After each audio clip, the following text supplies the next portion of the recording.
Mike Tyson is known for being a beast inside the ring, harboring enough strength in his fists to destroy any opponent who crossed his path. However, on some occasions, it hasn't been necessary for the level of sadism of the great Iron Mike to reach its peak to declare himself the winner of a bout. Some, with just a small taste of his strength, decide to retire from the ring. Welcome. In today's video, we'll tell you the controversial story behind the fight between Mike Tyson and Andrew Golota. Beyond narrating the fight, you'll know how time proved right the giant who left the ring that night diminished to dust. In his beginnings, nobody placed their faith in the youngest heavyweight champion in history to go beyond his moment of glory. However, the power of his fists was enough to keep him relevant throughout the following decades. With a tumultuous personal life, Tyson entered the new millennium, adding to his streak of victories after defeating Julio Francisco and Lou Savarese, both by technical knockout in the second and first round, respectively. These victories led him to face a warrior who maintained the promise of destroying him in the fighting ring, a boldness that many had boasted of but few had achieved. Andrew Golota also had a good start to the new millennium, winning against Marcos Roche by technical knockout in the third round and against Orlin Norris by unanimous decision at the end of the 10th. The task wouldn't be easy, but everyone was eager to see what this warrior could do once he stepped into the ring to face a living legend, the great Iron Mike. The agreed-upon date was October 20th, 2000, the day Tyson and Golota were supposed to step into the ring at the Palace of Auburn Hills in Michigan to face their destiny, living one of the most controversial battles in both their careers. Andrew Golota entered the ring resembling RoboCop, and everyone expected precisely from him to be an unstoppable machine that would give Tyson a tough battle for victory. Tyson entered dressed in white, as was customary. The crowd went wild just hearing his name, although he looked calm despite the opponent waiting for him in the ring. Golota's professional record was 36 wins, 29 of them by knockout and 4 losses. At just 32 years old, everyone thought he would be synonymous with vitality and endurance once the fight began. Tyson's record was nothing short of astonishing. At 34 years old, he already had 48 victories, 42 of them by knockout, 1 draw, and only 3 previous defeats. With the sound of the bell, the fight began. Tyson came out attacking Golota from the start, dodging severe body and head hooks that made the giant step back after the impact. Golota actively tried to counterattack Mike's offense, but it seemed that the difference in height worked against him as several of his attacks passed over Tyson's head.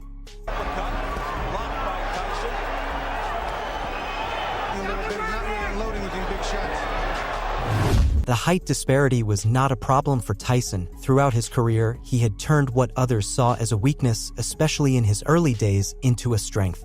By the last minute of the first round, Tyson's attack power reached a point of no return for Golota. With less than 15 seconds left, he received a right hook directly to his cheek that made him lose strength in his legs, ultimately falling to the canvas.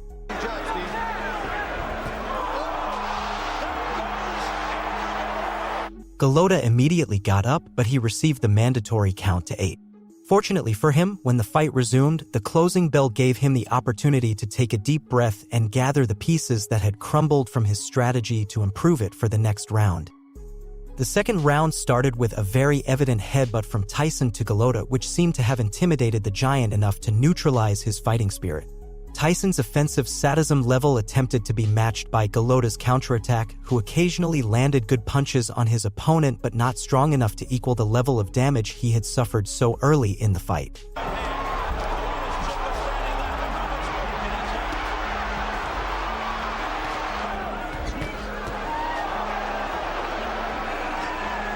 Ironically, the second round ended with another headbutt from Tyson to Golota, where the referee was heard saying it was an accident while putting distance between them and signaling them to continue the fight.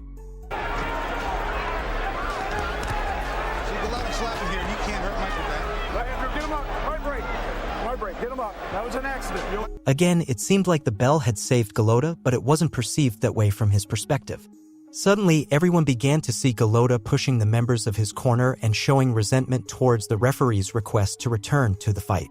They tried to force his mouthguard back in, but there was no force in this world that would make him resume the fight. In this way, and with a look of confusion and anger, Tyson was declared the winner by technical knockout at the end of the second round. No one in the venue could believe what was happening. Despite being behind Tyson on the judges' scorecards, no one expected him to be the one to declare himself the loser by quitting the fight.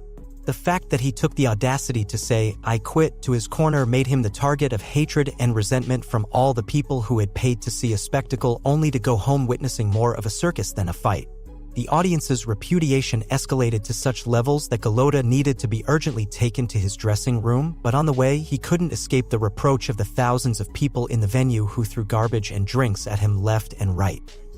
Nobody seemed to understand why a fighter like him would so easily resign from a fight. Even his corner doubted if there was a real reason to believe himself incapable of continuing the fight. Despite the unfortunate moment he experienced after making his decision, time would prove him right.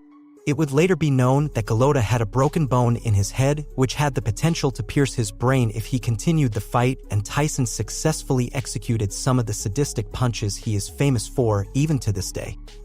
The question many were asking then was how that bone got broken, since, given the shortness of the fight, it didn't seem like the fighters had reached such a violent fighting pace to suffer such consequences. But in the locker room, Golota made a statement that would try to make sense of this outcome. According to his testimony, Tyson kept headbutting him during the short period of time the fight lasted, and he pointed out the referee's inefficiency in not even giving him a warning for it. Again, time would put things in their place, and now it would be the great Iron Mike who would suffer the consequences of a tragic plot twist for his reputation. Initially, Tyson had been declared the winner by technical knockout. However, after the fight, he tested positive for marijuana.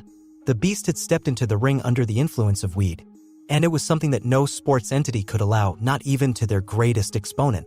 That's why a clear message was sought to be sent with the sanction that would ultimately be imposed on Mike, which said, if you play against the rules, you will be severely punished.